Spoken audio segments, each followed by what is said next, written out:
Parte 3. Casa militar. Caracas es una ciudad bastante difícil para un campesino. La dinámica social, el estilo de vida, la movilización y hasta las relaciones personales se desenvuelven de una forma vertiginosa. Tomar el bus, el metro, comprar los víveres, hasta ir al cine son pruebas de destreza y agilidad tanto física como mental. Y más si uno vive en la falda de los cerros como me tocó a mí, residenciado en las casas de mis compañeros militares mientras se firmaba el oficio de presentación en la casa militar. En esos barrios populosos la ciencia de la ingeniería es puesta a prueba en su máxima expresión. Una sobre otra, las casas y ranchos muerden un pedazo de tierra inclinada. Los cimientos son hechos de caucho, piedra y rellenos de toda índole, para sostener hasta 3 pisos de improvisada estructura vital. Todos los días me tocaba subir y bajar esas interminables escaleras con la sensación paranoica de que las casas se vendrían abajo como una pila de piezas de dominó. Pasaba horas tratando de imaginar cómo esos tecos sin placa sostenían otra casa, y viendo cómo la gente de arriba siempre estaba irritando a la de abajo con su basura y cosas que caían en el techo o porche de la vivienda inferior. De este problema no se ocupaba ninguna universidad ni institución, aunque ya se había detectado y descrito en el argot popular. Todo el mundo caga pa' abajo.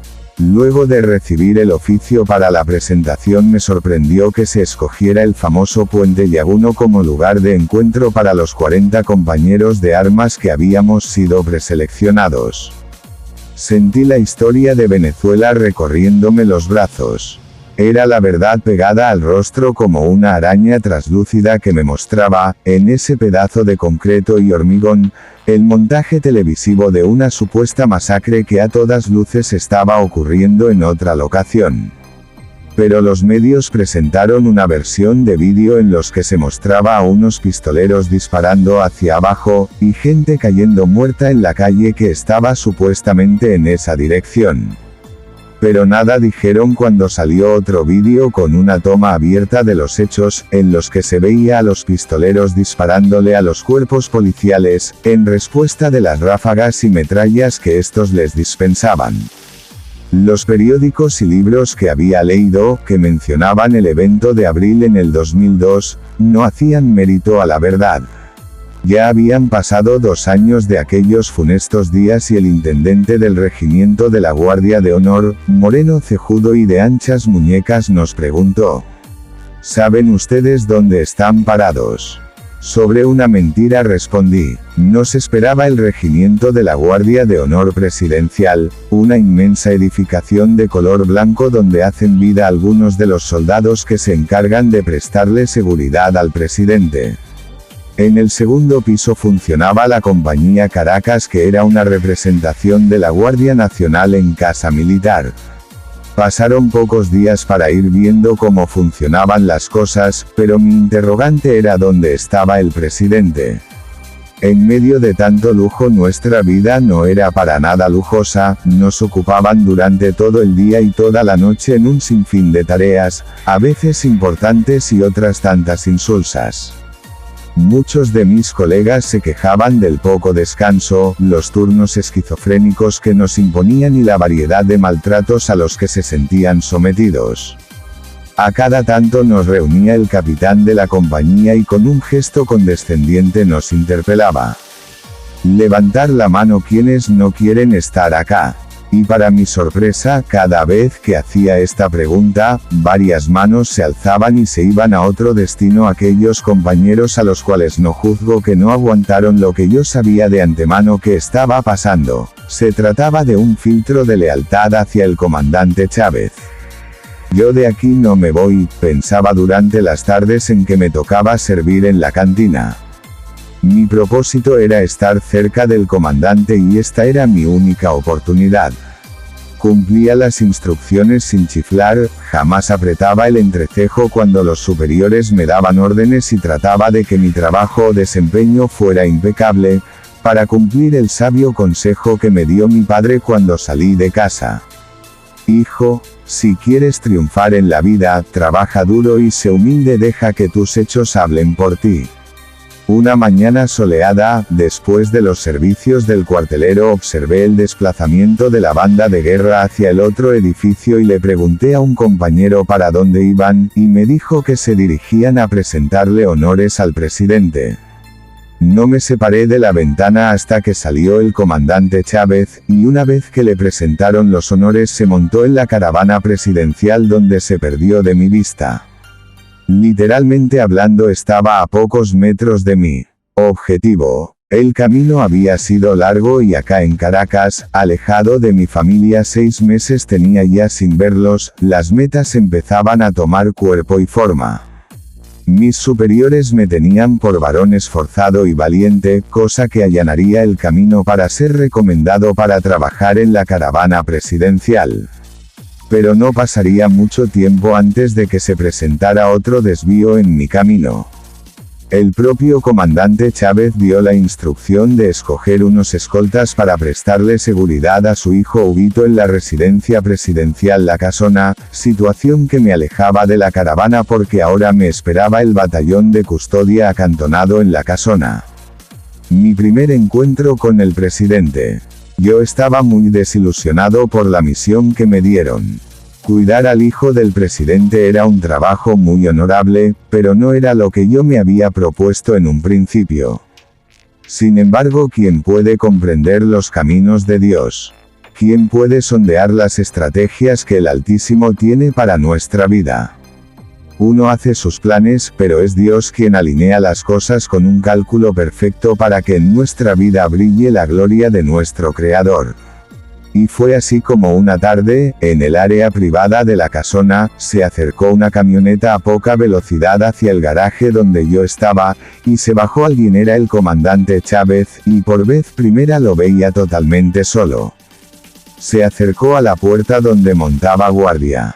Me invadió una especie de nerviosismo que controlé por pudor y me puse firme para darle novedades. Buenas tardes, mi comandante en jefe. Buenas tardes muchacho. Yo estaba firme como corresponde al respeto de su investidura, él lo notó. Descanse soldado, me dijo, mientras yo asumía la posición de a discreción. Comillas novedades, preguntó. Todo en orden mi comandante, sin novedades en el puesto de guardia. El comandante sonrió amistosamente, y luego de ponerme la mano en el hombro me soltó una pregunta casual. Mira Luna, ¿y cómo está la familia?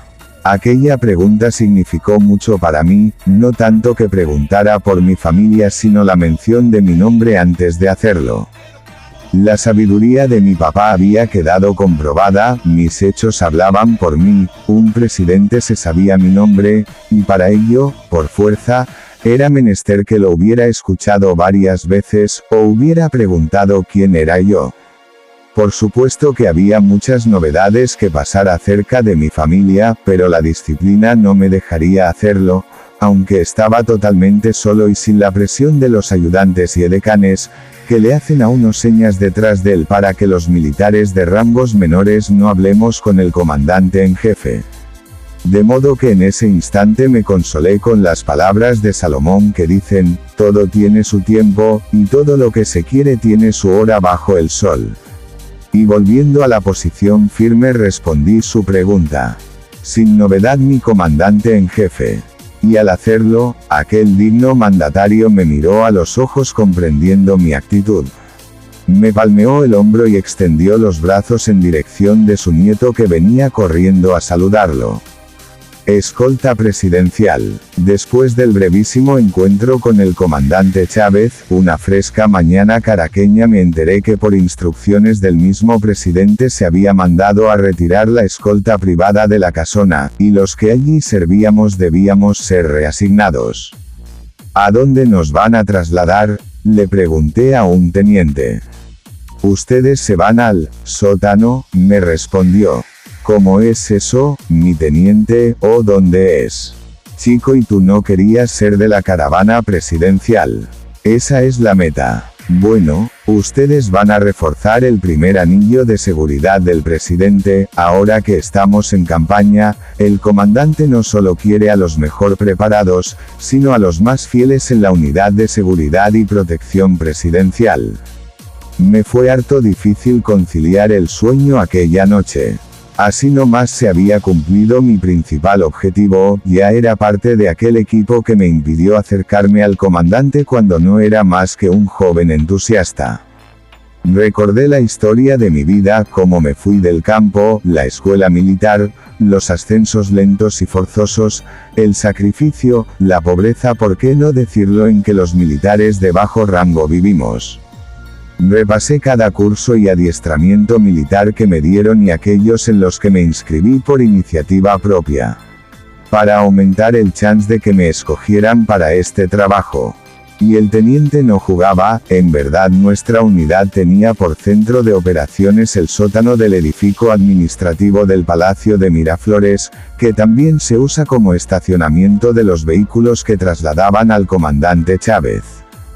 Fue en aquel sitio donde me tocó vivir una nueva experiencia de vida, junto a 40 compañeros y compañeras que lo abandonaron todo por proteger al hombre más importante de América Latina. Nuestra situación como soldados y soldadas no era para nada cómoda, el ambiente en aquel lugar era húmedo, sombrío y carente de todas las comodidades. Ciertamente éramos personas de cuna humilde, originarios de los barrios, campos y caseríos del interior del país, pero aún hoy no justifico las condiciones en que nos alojaban en ese sótano umbrío. Nuestras paredes de división eran cortinas, nos arropábamos con sábanas que nosotros mismos comprábamos.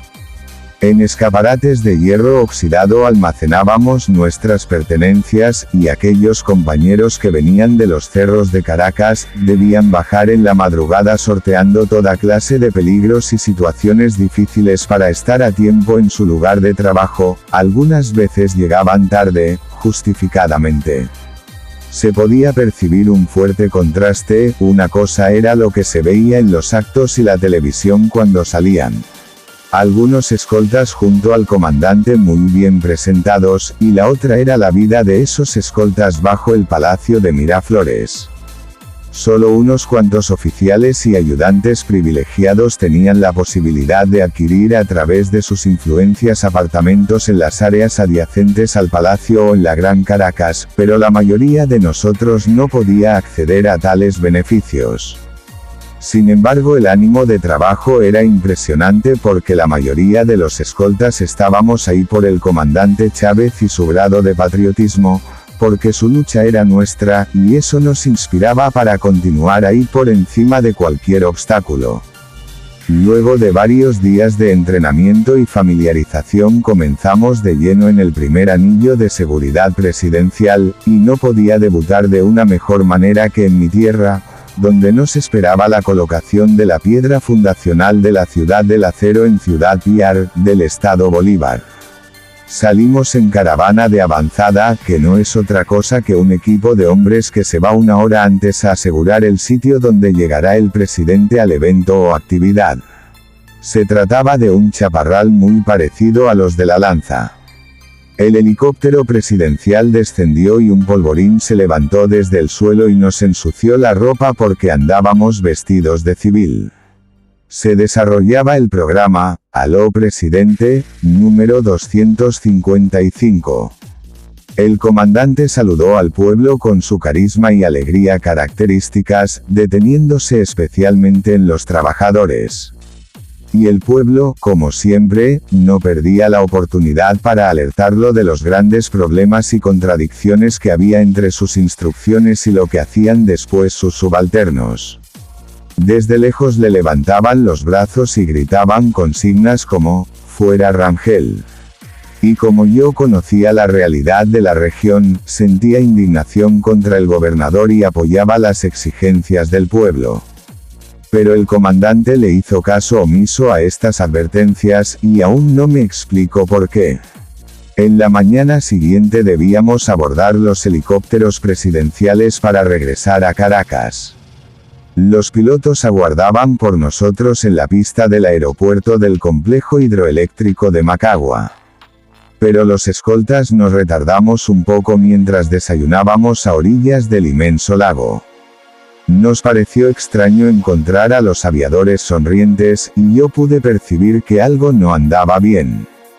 Y no me equivoqué, los pilotos esperaron a que nos sujetásemos bien los cinturones y despegaron al mejor estilo de Vietnam, y comenzaron algunas maniobras que amenazaban con estrellarse contra la estructura del puente Orinoquia, que aún estaba en construcción. El susto llegó al clímax cuando vimos nuestra aeronave acercarse hasta algunos metros del puente sobre el río Orinoco y nos preparamos para el impacto. Pero estos ases del aire hicieron ascender sus máquinas de manera brusca, esquivando la edificación. Y no contentos con lo que nos estaban haciendo, remataron su pequeña venganza realizando maniobras de descenso y ascenso, provocando que la mayoría de los escoltas vomitaran el desayuno que acababan de ingerir. Todo por los miserables 15 minutos de espera que les causamos.